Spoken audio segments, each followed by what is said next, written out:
আসছে আগামী 14ই ফেব্রুয়ারি বিশ্ব ভালোবাসা দিবসের নামে বিশ্ব বেহায়া দিবস আমার দেশে উদযাপন হয় কি হয় না?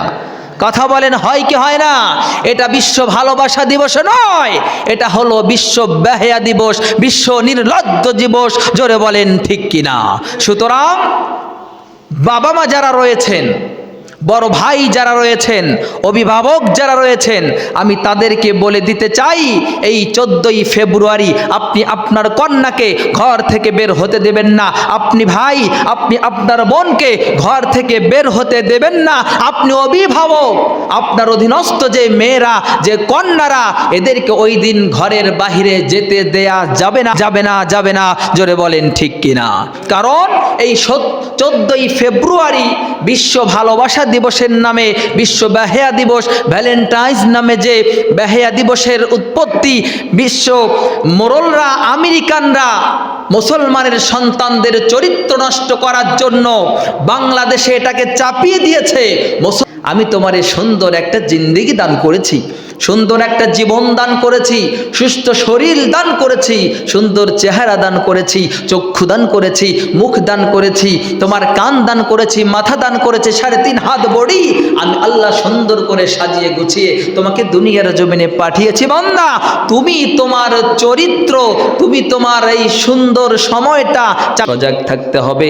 আমার বাড়ির আশেপাশে, আমার গ্রামে, আমার কোনো পার্কে, আমার এলাকার কোনো আবাসিক হোটেলে, আমার এলাকায় কোনো উন্মুক্ত জায়গায় এই 14ই ফেব্রুয়ারি যেন কোনো টোনাটনি, কোনো যুবক যুবতীর আনাগোনা করা না হয়, এজন্য একটু সজাগ থাকতে হবে।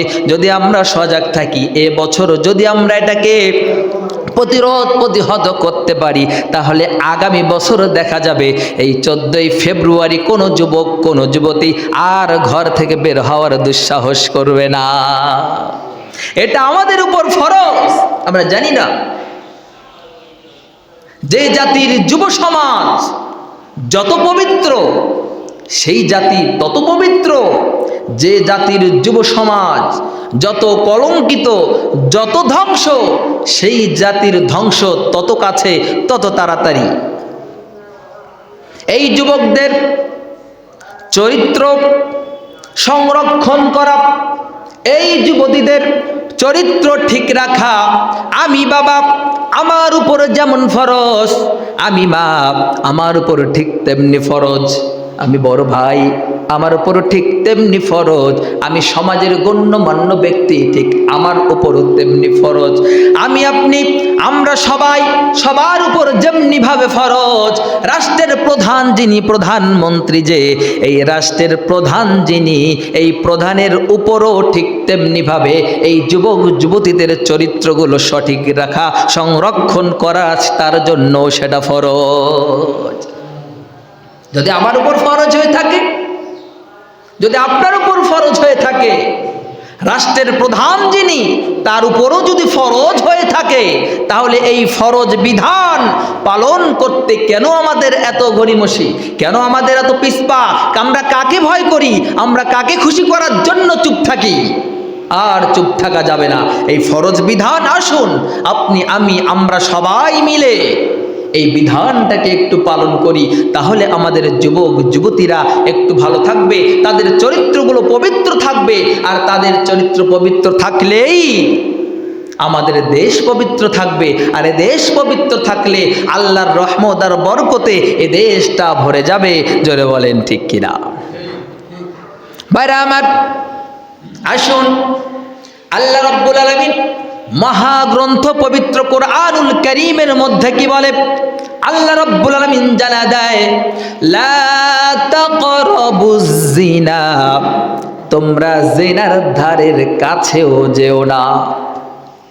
আল্লাহ পাক হযরত আদম আলাইহিস সালাতু ওয়াস সালাম এবং মা হাওয়া আলাইহিস সালাতু ওয়াস সালামকে ওই জান্নাতের ভিতর নিষেধ করেছিল, ওয়ালা তাকরাবা হাদিহিস শাজারা, হে আদম ওই গাছের ধারের কাছেও যেও না।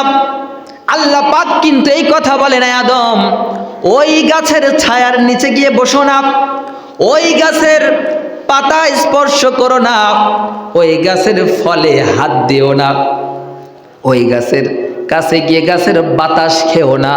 আল্লাহ পাক বলেছেন ওয়ালা তাকরাবা হাদিহিশ শাজারা, ওই গাছের ধারের কাছেও যেও না। আল্লাহ রাব্বুল আলামিন হযরতে আদম আলাইহিস সালাতু ওয়াস সালামকে যেমনি ভাবে ওই গাছের ধারের কাছে যাওয়ার জন্য নিষেধ করেছেন, ঠিক একই ভাবে আপনাকে আমাকে আমাদেরকে আল্লাহ পাক নিষেধ করেছেন লা তাকরাবুজ জিনা, জিনার ধারের কাছেও তোমরা যেও না। জিনা করো তো পরের কথা, একটা যুবক আর একটা যুবতীর গায়ে স্পর্শ করবে, হাত ধরবে, চোখে চোখ রাখবে, ঘাড়ে হাত দিয়ে ঢোলাঢুলি করে রাস্তায় হাঁটা চলা করবে, পার্কে গিয়ে গল্প করবে, রেস্টুরেন্টে গিয়ে খাবে দাবে, বাদাম টিপবে, খাবে দাবে, নানান খোশ গল্প করবে, এগুলো তো পরের কথা। আল্লাহ পাক জানিয়ে দিলেন ওদের ধারের কাছেও যেও না, লা তাকরাবুজ জিনা, জিনার ধারের কাছেও যেও না। তাহলে একটা যুবক একটা যুবতীর কাছে গেলে আকর্ষণ আছে না নাই?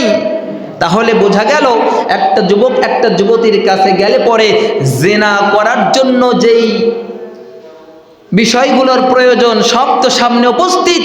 এখন আমার মনের ভিতর জল্পনা কল্পনা অটোমেটিক জাগ্রত হতেছে, কখন একটা ফাঁকা জায়গা পাই, কিভাবে আমি এখন এই কাজটা করে ফেলতে পারি, বলেন ঠিক কিনা? তো এই জন্য আল্লাহ বললেন ওর ধারের কাছে যেও না, মেয়েদের ধারের কাছে যাওয়া যাবে না। আরেকটা আয়াত বললে সূরা নূর 31 নম্বর আয়াত এবং 32 নম্বর আয়াতে আল্লাহ রাব্বুল আলামিন জানায় দেয়, আল্লাহ রাব্বুল আলামিন বলে قل للمؤمنين يغضوا من أبصارهم ويحفظوا فروجهم। আল্লাহ রাব্বুল আলামিন বলে হে নবী আপনি মুমিন যুবকদেরকে জানায়া দেন, যুবকরা যেন তাদের মাথা নিচু রাখে, মস্তক নিচু রাখে, তারা যেন তাদের এই চোখ দিয়ে যুবতী বেগানা নারীদের দিকে না তাকায়, এবং তারা যেন তাদের লজ্জাস্থানের হেফাজত করে। কথা কাট আল্লাহ। সূরা নূর 31 নম্বর আয়াত 30 নম্বর আয়াত আল্লাহ রাব্বুল আলামিন জানায় দিলেন যুবকরা তাদের মাথা নিচু রাখবে, যাদের দৃষ্টিকে হেফাজত করবে, তারা যেন কোনো বেগানা নারীর দিকে দৃষ্টিপাত না করে, তাদের দিকে না তাকায়। পরবর্তী আয়াতে আল্লাহ পাক প্রথমে যুবকদের আল্লাহ রাব্বুল আলামিন সতর্ক করার পর যুবতীদেরকেও আল্লাহ পাক সতর্ক করে দিলেন। আল্লাহ বলে وَقُلْ لِلْمُؤْمِنَاتِ يَغْضُضْنَ مِنْ أَبْصَارِهِنَّ وَيَحْفَظْنَ فُرُوجَهُنَّ।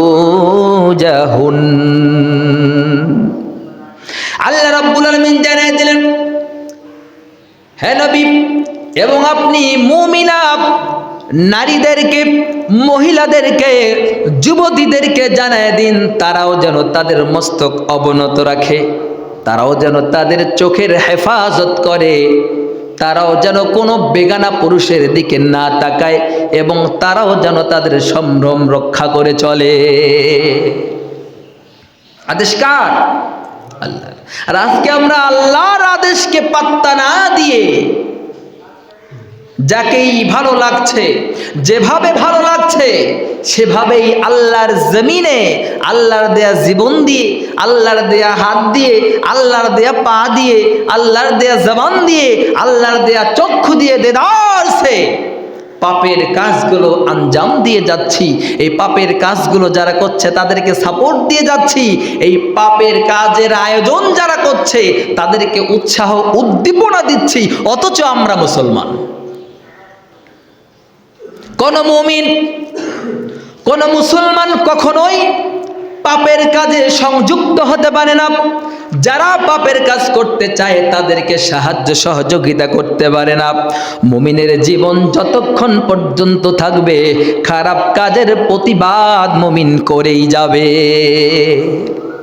বিগত দিনে ওলামায়ে কেরাম তাদের নিজের জীবন বাজি রেখে হক কথাগুলো বলে গিয়েছে, দেশের পক্ষে কথা বলেছে, স্বৈরাচারের বিরুদ্ধে কথা বলেছে।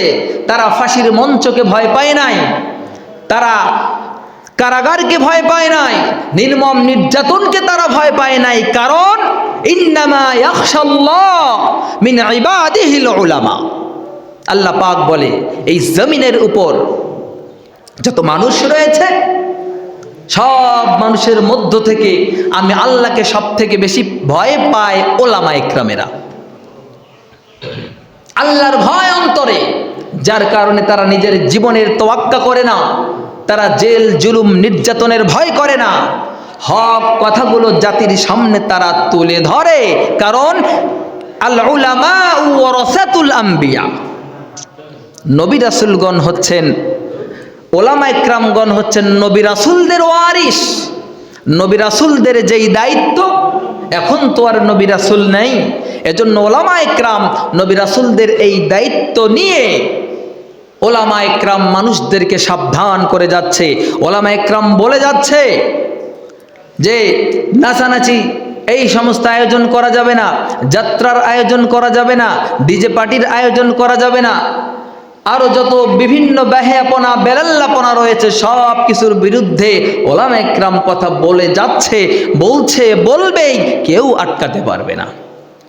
এখন যদি আমরা ওলামা ইকরামের কথায় কান্না দেই, আমরা যদি বলি ওরা বলার মানুষ বলে যাজ্ঞা, আমরাও শোনার মানুষ শুনে যেতেছি, তাহলে এ জমিন থেকে, এ সমাজ থেকে পাপের কাজ কমবে না, দিন দিন এটা বাড়তেই থাকবে।